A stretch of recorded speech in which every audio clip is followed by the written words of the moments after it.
علامہ اقبال نے ایک بات لکھی ہے. اقبال کہتے ہیں جب میں لندن میں وکالت کرتا تھا تو ایک خاتون تھی, لیڈی بارنس اس کا نام تھا. چھوٹے موٹے مقدمات لے کے وہ میرے پاس آتی تھی. بی بی ایک ہوٹل چلایا کرتی تھی. اس کا خامن جو تھا وہ فوج میں ملازم تھا.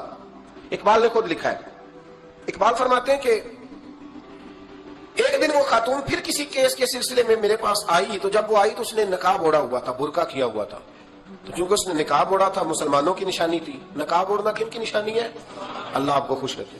تو کہتے ہیں وہ نشانی چونکہ اہل اسلام کی تھی تو مجھے تجسس ہوا. میں نے کہا لیڈی خیریت ہے؟ میم صاحب بھائی یہ برقع پہنا ہوا ہے. تو کہنے لگی ہنس کے, اقبال مجھے پکا یقین تھا کہ آپ ضرور پوچھیں گے. تو میں نے کہا اچھا تو یہ برقع؟ تو کہنے لگی الحمدللہ میں مسلمان ہو گئی. تو میں نے فوراً کہا کہ آپ کا شوہر تو فوج میں ملازم ہے, فوجی کے لیے بدلنا اور پھر ملکی قانون اور یہ چیزیں. تو کہنے لگی اس نے مجھے کیا کہنا تھا, وہ خود کلمہ پڑھ گئے. تو کہتی ہیں میں اور وہ تجسس ہوا, وہ کیس کی بات کرتی تو میرا تجسس بڑھ گیا. میں نے کہا تو کیس چھوڑ یہ بتا کلمہ کیسے پڑھا؟ تو کہنے لگی اقبال اصل بات یہ ہے کہ میں نا بے اولاد تھی, خاوند بھی بڑے اچھے پیسے کماتا, میں خود بھی ہوٹل چلاتی, پر ڈپریشن اور ٹینشن اور بلا وجہ کی پریشانیاں جان نہیں چھوڑ. یہ ٹینشن اور ڈپریشن کا نا مجھے عربی ترجمہ کوئی نہیں ملا. یہ ڈپریشن اور ٹینشن کا نا میں نے تلاش کیا ہے, لیکن مجھے عربی لغت کے اندر ان کے معنی مجھے لگتا ہے کہ اس زمانے میں یہ چیزیں تھی ہی نہیں. ہوتی تو ان کا کوئی نام بھی, یہ آج ہے نا تو اس لیے آج کے زمانے میں ہی نام ہے مفت کا, مفت کی پریشانی. تو کہتی ہے مجھے ٹینشن اور ڈپریشن رہتی تھی ہر وقت, بڑی میں پریشان رہتی تھی. میرے ساتھ ایک عجیب واقعہ ہوا کہ میرے ہوٹل میں نا ایک بابا جی برتن مانجتے تھے, بوڑھے آدمی تھے, 70 سال کے قریب عمر تھی. ان کا ایک بیٹا تھا, ایک بہو تھی, ایک پوتا تھا, لیکن وہ بیچارے بیٹا بیمار رہتا تھا تو لہذا وہ خود مزدوری کرتے تھے. کہتے ہیں ایک دن وہ بابا جی میرے پاس آئے, کہنے لگے میم صاحب 2-4 دن کی چھٹی چاہیے. تو میں نے کہا خیریت ہے؟ کہنے لگے میڈم میرا بیٹا فوت ہو گیا. بیٹا, اب وہ پتہ ہے باپ کا جنازہ پڑھنا آسان ہے, بیٹے کا جنازہ اٹھانا بڑا مشکل کام. کہتی ہے میں کچھ لکھ رہی تھی, میرے ہاتھ سے قلم گر گیا.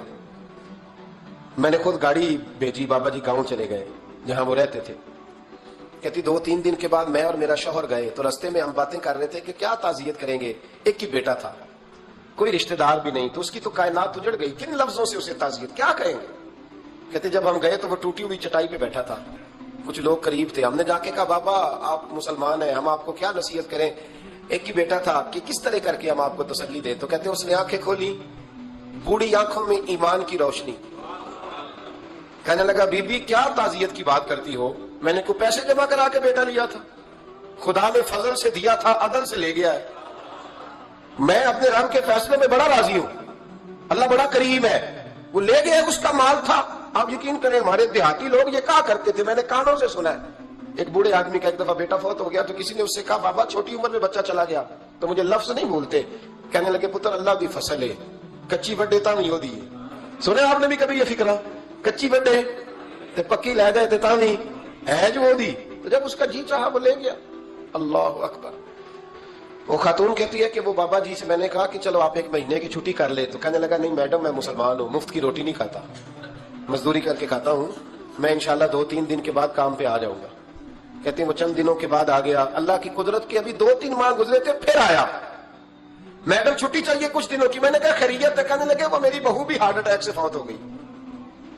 کہتے اب میں بھی تڑپ گئی اور عیسائی ہو کہ میری آنکھوں میں آنسو آ گئے. میں نے کہا گھر کا دروازہ بند ہو گیا, اب یہ بیچارہ کیا کرے گا. وہ اپنے شوہر کے غم میں ہارٹ اٹیک سے فوت ہو گئی. کہتے ہم پھر 2-3 دن کے بعد تعزیت کے لیے گئے, پھر ٹوٹی ہوئی چٹائی, بوڑھا نا اپنی انگلیوں سے زمین پر کچھ بنا رہا ہے.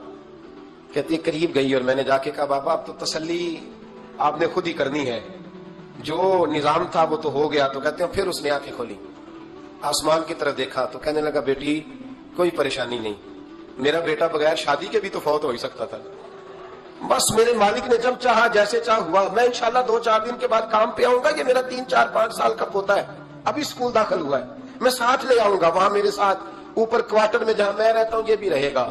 کہتی ہے میں سختے میں آ گئی اس کی کیفیت دیکھ کے. وہ پوتے کو ساتھ لے آیا.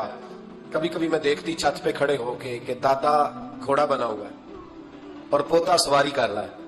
وہ سویرے اٹھتا, اس کو سکول چھوڑ کے آتا, شام کو لے کے آتا, پیار کرتا, محبت کرتا. 3ری منزل پر ہم نے کوارٹر دیا ہوا تھا, وہاں دادا پوتا رہتے. اللہ تو بڑا بے نیاز ہے. کہتی ہے اقبال